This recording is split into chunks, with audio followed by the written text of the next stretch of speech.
top ce mois-ci, gros coup de cœur pour moi, la palette de Pat Pat. J'arrive pas à dire son nom à chaque fois. Maintenant que nous... Bonjour tout le monde et bienvenue dans cette vidéo favori du mois de novembre. C'est la dernière vidéo favori de l'année.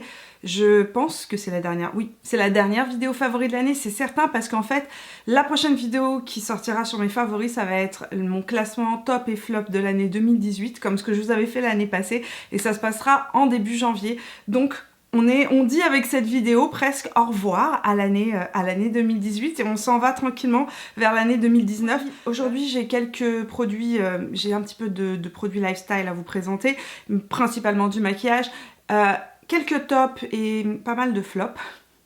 C'est comme ça, il y a des mois où ça ne me réussit pas. Ce mois-ci j'ai fait des découvertes thé, juste incroyable, magnifique, merveilleuse. La première chez Monsieur T, ils ont sorti leur thé de Noël. Et dans les thés de Noël, il y en a deux qui ont retenu mon attention et que je bois constamment. Macaron à la violette, c'est un thé noir avec à l'intérieur de l'amande. Ça a vraiment un goût d'amande, un petit peu de frangipane, j'ai envie de dire. C'est un petit peu sucré, mais pas trop sucré. J'adore. Un énorme coup de cœur pour moi dans la marque Cosmiti, c'est le thé White Anastasia.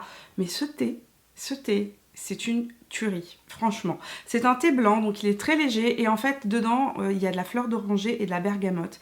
Et comment vous dire, le mélange de ces deux choses, que la bergamote et la fleur d'oranger, c'est merveilleux. Autre mention, ils ont sorti dans cette boîte qui est tellement belle. Je pense que ça c'est le genre de cadeau que j'aimerais recevoir à Noël. Donc, si vous connaissez une ou un fan de thé, chez Cosmiti, ils ont sorti Tsarevna. Donc Tsarevna, c'est leur thé de Noël. Et mon Dieu que ce thé est incroyable. C'est un thé épicé de Noël en fait, tout simplement. Ça sent trop bon. Ça sent le gingembre, ça sent les épices. C'est un thé noir et qu'est-ce que c'est? Oh, c'est tellement bon, c'est tellement yummy. C'est épicé un petit peu. J'aime ce thé, voilà. On enchaîne sur les tops et flops beauté maintenant. Au niveau des tops beauté, ce mois-ci, j'ai quelques tops et j'ai surtout beaucoup de flops. Ne vous inquiétez pas, non, je ne suis pas complètement folle et je me suis changée en plein milieu de ma vidéo. Pas du tout, j'ai eu une partie de ma vidéo tout simplement qui a complètement disparu de la carte mémoire. Donc aujourd'hui, vu que je filmais à nouveau une autre vidéo, je me suis dit que j'allais retourner la partie manquante de ces tops parce que quand même c'était des tops qu'il fallait mentionner. Ça me permet aussi de vous montrer un autre petit look, n'est-ce pas, qui sera en ligne vendredi, donc sur Instagram et sur Facebook. Ce sera le premier tuto des fêtes. Un produit soin ce mois-ci qui m'a vraiment stupéfaite. C'est un produit que j'ai acheté chez Kiehl's lorsque j'ai acheté le calendrier de Noël Kiehl's. C'est le Midnight Recovery Eyes. Donc en fait c'est une crème de nuit que l'on applique sur le contour de l'œil et qui a pour but de faire que le matin on ait un regard qui soit plus reposé. Ça c'est censé travailler aussi au niveau de l'hydratation, les ridules de déshydratation, etc. Mais moi ce qui m'a surpris dans ce produit là, c'est comment ça a un effet sur mes cernes. J'ai le contour de l'œil qui est assez marqué, assez foncé, assez noir, et lorsque je ne mets pas cette crème là, très clairement le matin j'ai le contour de l'œil qui est beaucoup plus marqué, beaucoup plus gonflé et beaucoup plus noir. Et à chaque fois que je mets cette crème là, j'ai remarqué que mes cernes sont beaucoup moins foncées. Donc pour moi c'est une surprise parce que je ne pensais pas très honnêtement trouver un produit qui puisse avoir un effet sur la couleur de mes cernes. Je voulais absolument vous parler de la Translucent Setting Powder Veil de chez Hourglass. Vous vous souvenez que j'avais acheté le petit format il y a quelques mois et que je vous avais dit que je voulais le tester, etc. avant d'investir dans la grande poudre. Et franchement, dès qu'il y a eu les soldes chez Sephora, j'ai investi dans la grande poudre. Je la trouve extraordinaire cette poudre. C'est la poudre que je porte tous les jours sur ma zone T. Maintenant je ne porte plus que ça. J'utilise des poudres de finition qui sont plus matifiantes par dessus parce que cette poudre là n'est pas une poudre matifiante. C'est une poudre qui va flouter les pores, flouter les imperfections, qui fait un effet peau de bébé tout simplement et dont je ne peux pas me passer. Ce que je trouve merveilleux dans cette poudre fixante, c'est que elle vient flouter toutes les imperfections, y compris les rides, les ridules, les pores dilatés, etc. Si vous avez la peau sèche, elle fait des miracles. C'est à peu près la seule poudre de finition que j'ai trouvée qui me convienne sur mes joues qui sont très déshydratées, très sèches. Maintenant, parlons de produits beaucoup moins chers que j'utilise depuis maintenant 3-4 semaines régulièrement. Ce sont des correcteurs de chez Yves Rocher. Donc le premier c'est le orange et le deuxième c'est le yellow, donc le jaune. Ce sont des correcteurs qu'on met en dessous l'anti-cerne ou qu'on peut poser aussi sur le visage en fonction de vos besoins. Et le but de ces correcteurs là, c'est de venir corriger les couleurs en fait. Donc moi je les utilise sous mon anti-cerne, l'anti-cerne que j'utilise tout le temps maintenant, je vous le dis, c'est le 24 heures Studio Fix de chez MAC, donc qui est mon anti-cerne préféré au monde, je peux dire ça comme ça, n'est-ce pas? C'est vraiment devenu mon anti-cerne préféré, mais ce que j'aime mettre en dessous, c'est ces deux correcteurs-là de chez Yves Rocher. Pourquoi? Parce que cet anti-cerne-là est extrêmement lissant, mais il a une couvrance qui est moyenne. Or, comme je vous l'ai dit, j'ai vraiment des ombres très foncées ici au creux interne de l'œil, et je suis obligée d'aller corriger ça.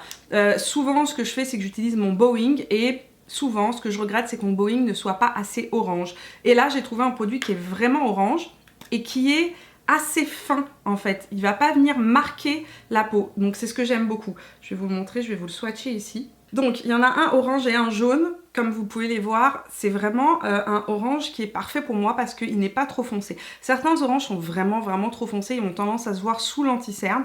Celui-là, il est juste parfait pour ma carnation de peau parce qu'il est assez orange pour venir corriger le bleu de mes cernes sans faire effet, sans qu'on voit d'abord l'orange sortir à travers l'anti-cerne et sans que ça fasse épais. Parce qu'en fait, mon problème, c'est de trouver un produit qui ne fasse pas épais parce que le but, c'est pas que mon anti-cerne devienne épais et kéki en dessous de l'œil parce que je mets un correcteur. Et ces deux produits-là sont vraiment super géniaux. Le jaune vient traiter donc les effets bleutés de la cerne et en fait, le orange, lui, c'est un petit peu un all-in-one. Hein. Si vous avez la cerne bleue, noire ou marron, ben en fait, ça vient corriger toutes ces couleurs-là. Moi, j'aime bien mélanger un petit peu les deux parce que j'ai vraiment l'angle interne de l'œil qui est assez foncé. Je dois absolument vous parler ensuite de cet anti-cerne qui est donc le 24 heures Studio Fix de chez MAC, qui est mon anti-cerne absolu du moment. Je n'utilise presque plus que ça. Ce que je fais quand j'ai besoin vraiment de rajouter un petit peu de couvrance, c'est que je vais mélanger une goutte de Shape Tape ou une goutte de Born This Way dans l'angle interne. Mais ce qui est formidable dans cet anti-cerne là, c'est que je ne le poudre absolument pas. Très peu parfois le long de la racine du cil, pour pas qu'ils soient un peu collants lorsqu'on applique les fards, tout simplement, pour pas que ça vienne faire patchy lorsqu'on applique des fards sous la racine des cils. Mais il lisse le contour de l'œil. C'est celui que j'ai aujourd'hui. Bon, évidemment, j'ai un illuminateur assez glam aujourd'hui, mais c'est celui que je porte et il est génial. Par contre, comme je vous dis, c'est pas l'anti-cerne le plus couvrant, mais je préfère avoir quelque chose qui me lisse le dessous de l'œil, qui ne vienne pas marquer les ridules et venir corriger petit à petit en venant, parce qu'en fait il se construit aussi, hein, vous pouvez le construire, mais si vous avez déjà le Born This Way, si vous avez déjà un Shape Tape, etc., mais que vous reprochez à ces fonds de teint là peut-être d'être trop marquant ou pour le Born This Way d'être trop filé dans les ridules, ce produit là est vraiment génial. Mon petit duo du moment, donc c'est les correcteurs de chez Yves Rocher et l'anti-cerne de chez MAC. Et je voulais vous dire aussi que l'anti-cerne de chez MAC, je le porte en NW24. Voilà, c'était la partie manquante de cette vidéo. Maintenant, je vous laisse repartir au reste de ma vidéo et donc à la première partie de ma vidéo. Désolée pour ce petit inconvénient de changement de décor aujourd'hui. C'est la réalité de la technologie. Des fois, ça nous lâche au moment où on ne s'y attend pas. Donc évidemment, si vous aimez ces tops et ces flops, n'oubliez pas de me laisser un petit pouce bleu et de vous abonner à la chaîne si ça n'est pas encore fait en cliquant sur le bouton rouge juste ici en dessous de moi. Voilà. Alors, un fond de teint dont je vous ai déjà parlé dans mes favoris du mois, c'est le mat Velvet Skin de chez Make Up For Ever. Je vous ai dit que c'était le fond de teint que je mettais tout le temps, je le mets tout le temps, mais vous savez qu'actuellement, le temps est en train de changer et on rentre dans une période hivernale un petit peu plus sèche. En tout cas, au Québec, il fait super chaud, super sec.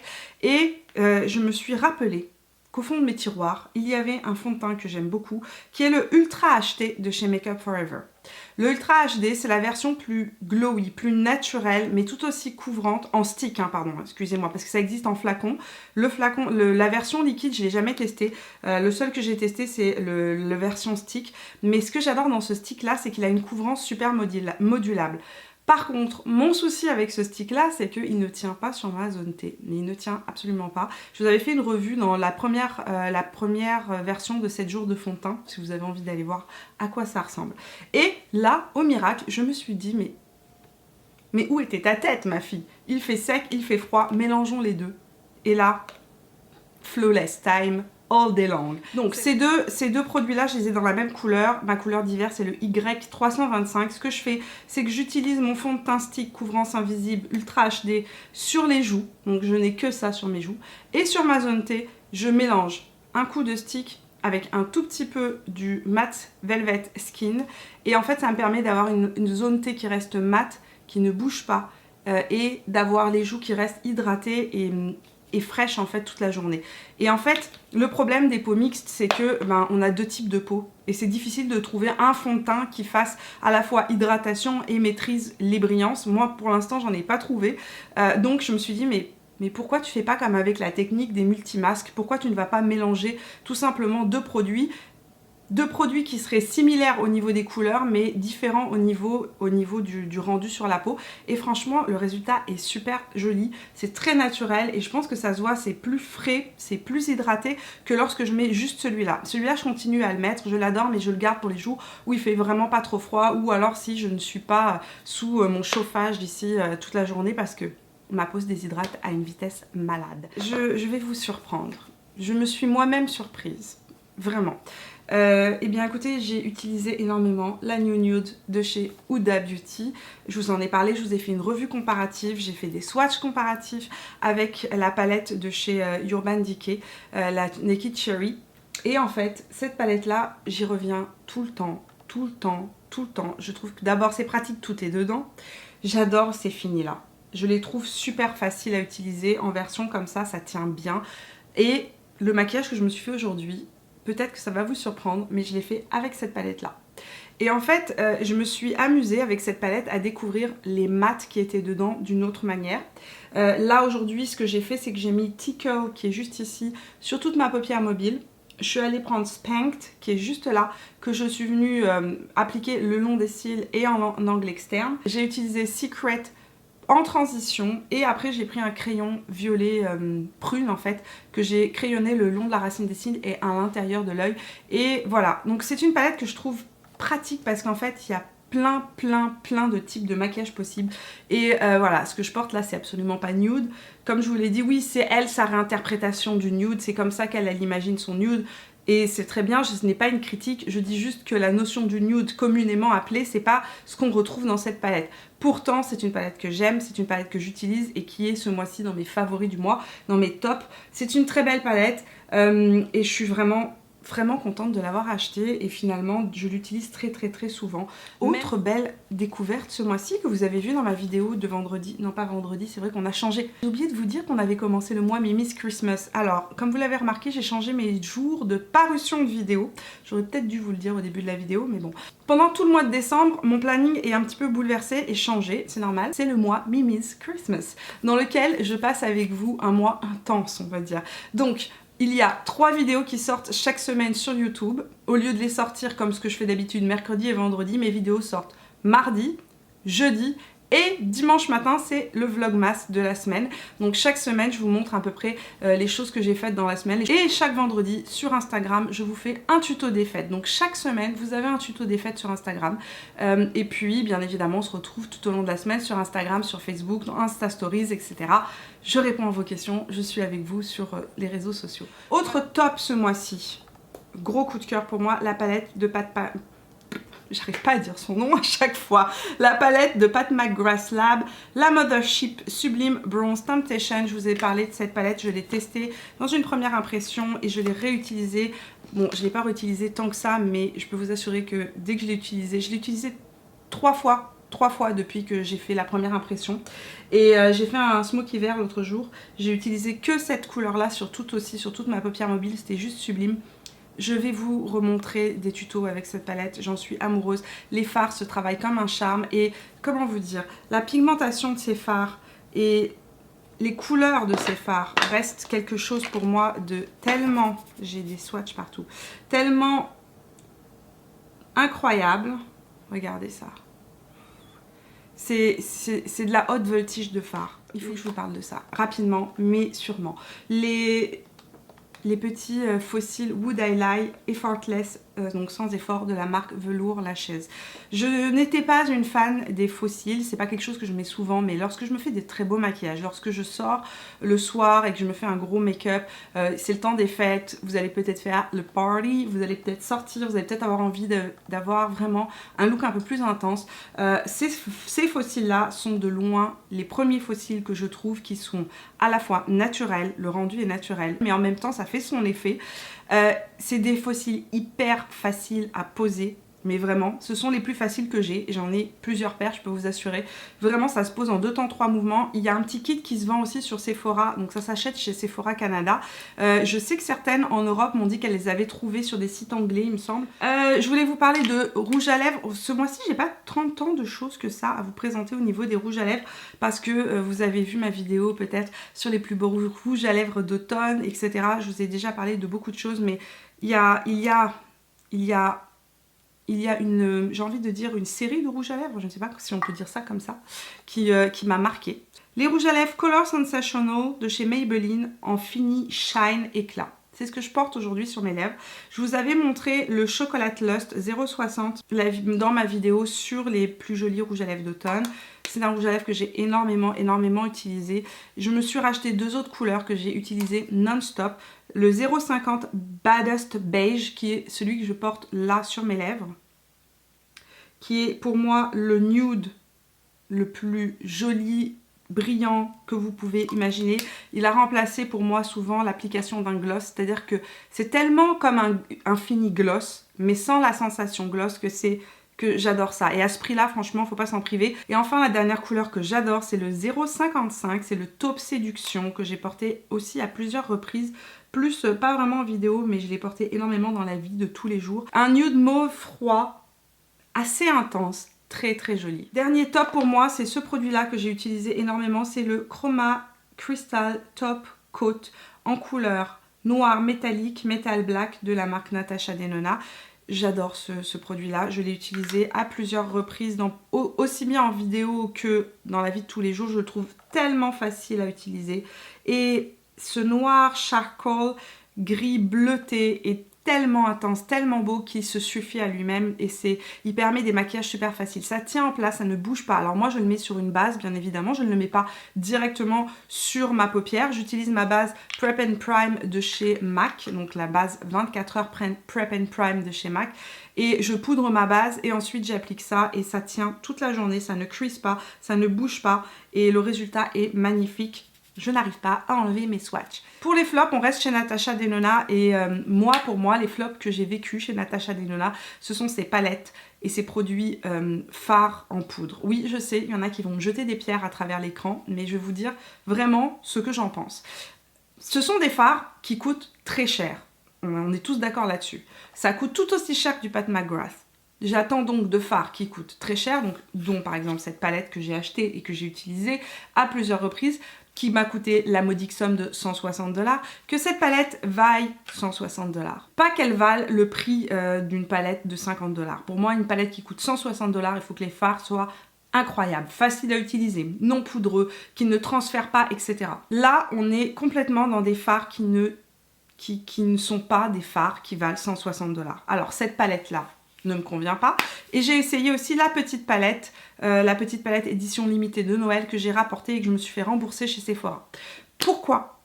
Quand j'applique les fards, d'abord, je les trouve pas peu poudreux, ils sont poudreux comme un fard Anastasia Beverly Hills, ils sont vraiment très poudreux même certains. Et cette palette là est particulièrement poudreuse, je tiens à le préciser, même s'ils disent sur le site internet de Sephora que c'est une palette ultra crémeuse. Donc je ne suis pas du tout d'accord avec déjà la définition qu'ils en ont donnée. Cette palette là était sublime, quand je l'ai vue je me suis dit oh mon dieu, elle est pour moi, elle doit être pour moi, les couleurs sont magnifiques, les couleurs sont magnifiques. Le problème que j'ai avec les 2 palettes Natasha Denona que j'ai testées jusqu'à présent, c'est que les fards ne tiennent pas en place. Je m'explique, je fais mon maquillage, je trouve que cette palette-là était difficile à utiliser, la petite palette plus facile, celle-là il faut vraiment prendre son temps, hein. Les fards ont tendance à mal s'estomper, ils ont tendance certains à être patchy, donc il faut prendre son temps pour les utiliser et les placer. Mais une fois que le résultat est fait, que le maquillage est fait, le résultat est super beau. 2 heures après, je me regarde dans la glace, et là, j'ai un amas de couleurs uniformes. On dirait que j'ai fait un smoky avec une seule couleur sur mon œil, alors que j'avais des dégradés, etc. Il n'y a plus rien qui apparaît. Donc pour 160 $, pour moi, c'est un flop. Je n'ai pas encore testé la mini lila, je l'ai, donc je la testerai et on verra si j'ai le même avis dessus. Mais je suis assez déçue parce que à ce prix-là, ça devrait pas arriver. Autre flop pour moi, malheureusement, le Skin Love de chez Becca. Vous m'avez vu le tester en première impression la semaine dernière. Je l'ai testé plusieurs fois. Et franchement, ça ne fonctionne pas entre lui et moi, désolé, ça ne marche pas. Il ne tient pas sur ma zone T, il devient super huileux quoi qu'il se passe. Et puis, ils ne se font pas à ma peau. Il n'y a rien de naturel là-dedans, ça reste keki, ça reste sûr, ça me fait un effet masque en fait, et c'est pas joli, c'est vraiment pas joli, ça me fait pas un effet teint frais naturel. J'imagine que certains d'entre vous l'ont ou l'ont testé, peut-être que certains d'entre vous l'aiment, donc n'hésitez pas à me le dire dans les commentaires de cette vidéo. Et enfin, dernier flop, ah bah oui ça continue, hein. Je sais pas, mais en ce moment, ça va pas. Alors heureusement que je l'ai pris qu'en version voyage, c'est le Kush Mascara de chez Milk Makeup. L'année dernière, ou cet été pardon, tout le monde parlait de ce mascara sur les chaînes américaines. Quand je l'ai vu en version comme ça, échantillon de voyage, je me suis dit oh mais c'est parfait, je vais tester ce truc là, qui est censé me faire des styles de fou. Et en fait, je vais vous dire un truc, ça me fait des styles a priori complètement normaux, il y a pas de différence avec un mascara de chez L'Oréal. Mes mascaras Essence ont un meilleur résultat. Mon mascara de chez Kiko est 4 fois plus volumisant, 4 fois plus allongeant que ce truc là. En tout cas sur moi ça ne fonctionne pas, donc pour moi c'est un flop. Voilà, c'est tout pour cette vidéo top et flop du mois. J'espère qu'elle vous a plu. Si c'est le cas, n'oubliez pas de me laisser un petit pouce bleu. Dites-moi dans les commentaires quels sont vos tops et vos flops à vous de ce mois-ci, de ce mois de novembre.